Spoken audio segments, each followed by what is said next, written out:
Tuhan bersamamu. Dan bersama rohmu. Inilah Injil suci menurut Lukas. Dimuliakanlah Tuhan.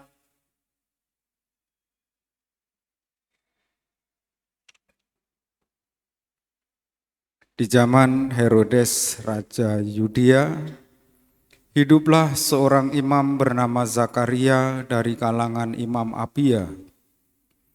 Istrinya juga berasal dari keturunan Harun, namanya Elisabet. Keduanya hidup benar di hadapan Allah dan hidup menurut segala perintah serta ketetapan dengan tidak bercacat. Tetapi mereka tidak mempunyai anak sebab Elisabet itu mandul dan keduanya telah lanjut usia. Sekali peristiwa, waktu tiba giliran kelompoknya, Zakaria melakukan tugas sebagai imam di hadapan Allah. Sebab ketika diundi, sebagaimana lazimnya untuk menentukan imam yang bertugas, dialah yang ditunjuk untuk masuk ke dalam bait Allah dan membakar ukupan di situ. Pada saat pembakaran ukupan itu, seluruh umat berkumpul di luar dan sembayang. Maka tampaklah kepada Zakaria seorang malaikat Tuhan berdiri di sebelah kanan mezbah pembakaran ukupan. Melihat kejadian itu, Zakaria terkejut dan menjadi takut. Tetapi malaikat itu berkata kepadanya, "Jangan takut, Zakaria, sebab doamu telah dikabulkan. Elisabet, istrimu, akan melahirkan seorang anak laki-laki bagimu, dan haruslah engkau menamai dia Yohanes. Engkau akan bersukacita dan bergembira, bahkan banyak orang akan bersukacita atas kelahirannya. Sebab ia akan besar di hadapan Tuhan, dan ia tidak akan minum anggur atau minuman keras. Ia akan penuh dengan Roh Kudus mulai dari rahim ibunya. Ia akan membuat banyak orang Israel berbalik kepada Tuhan. Banyak orang Israel berbalik kepada Tuhan Allah mereka, dan ia akan berjalan mendahului Tuhan dalam roh dan kuasa Elia untuk membuat hati para bapak berbalik kepada anak-anaknya dan hati orang-orang durhaka kepada pikiran orang-orang benar. Dengan demikian ia menyiapkan suatu tempat yang layak bagi Tuhan." Lalu kata Zakaria kepada malaikat itu, "Bagaimanakah aku tahu bahwa hal ini akan terjadi sebab aku sudah tua dan istriku pun sudah lanjut umurnya?" Jawab malaikat itu kepadanya, "Akulah Gabriel yang melayani Allah. Aku telah diutus untuk berbicara dengan engkau dan untuk menyampaikan kabar gembira ini kepadamu. Sesungguhnya engkau akan menjadi bisu dan tidak dapat berkata-kata sampai hari semuanya itu terjadi. Karena engkau tidak percaya akan perkataanku yang pada waktunya akan terbukti kebenarannya." Sementara orang banyak menanti-nantikan Zakaria, mereka begitu heran bahwa ia begitu lama berada dalam bait suci.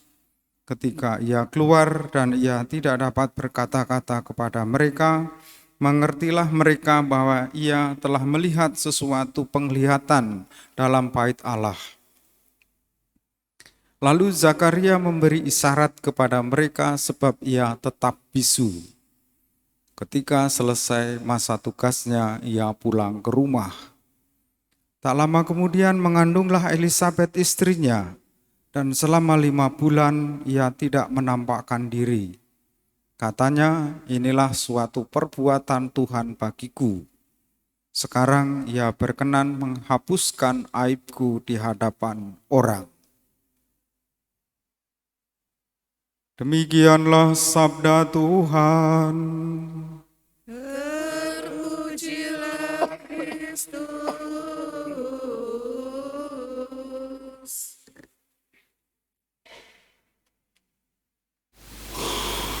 Umat Allah yang terkasih, Dalam kitab suci, kelahiran tokoh-tokoh sering dikisahkan secara ajaib. Misalnya karena usia orang tua sudah lanjut atau sudah mencapai usia senja. Kisah yang kita dengar dalam Injil adalah kisah ajaib tentang kelahiran Yohanes Pembaptis yang akan menyiapkan jalan untuk Tuhan. Kisah kelahiran lain yang sangat ajaib tentu terjadi pada Maria, karena ia dikatakan malah belum menikah dan ajaibnya akan mengandung dan buah rahimnya sesungguhnya adalah dari Roh Kudus sendiri yang akan melahirkan Sang Penyelamat Immanuel, Tuhan beserta kita. Dengan kisah kelahiran tokoh-tokoh yang secara ajaib itu memanggil kita semua bahwa dalam kehidupan ini ada campur tangan Tuhan, ada rencana Tuhan. Pun dalam kehidupan kita masing-masing bukan suatu kebetulan, tetapi pasti ada rencana indah dalam hidup kita ketika kita lahir di dunia.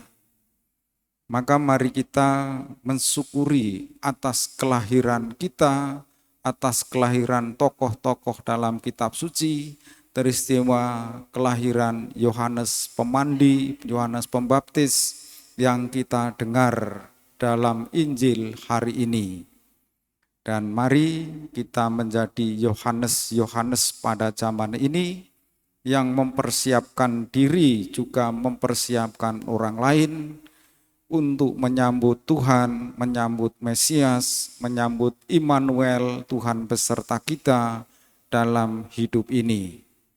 Dengan begitu nanti kita dapat berkata seperti Elisabeth, seperti Zakaria, bahwa dalam hidup ini adalah suatu perbuatan Tuhan yang ajaib bagi kita. Dengan mempersiapkan diri dan mempersiapkan orang lain untuk menyambut Immanuel, semoga kita dijauhkan dan dihapuskan dosa-dosa kita, dijauhkan, dihapuskan aib hidup kita, dan kita boleh menerima berkat dari Tuhan sendiri. Kita satukan doa-doa kita bersama persembahan di altar.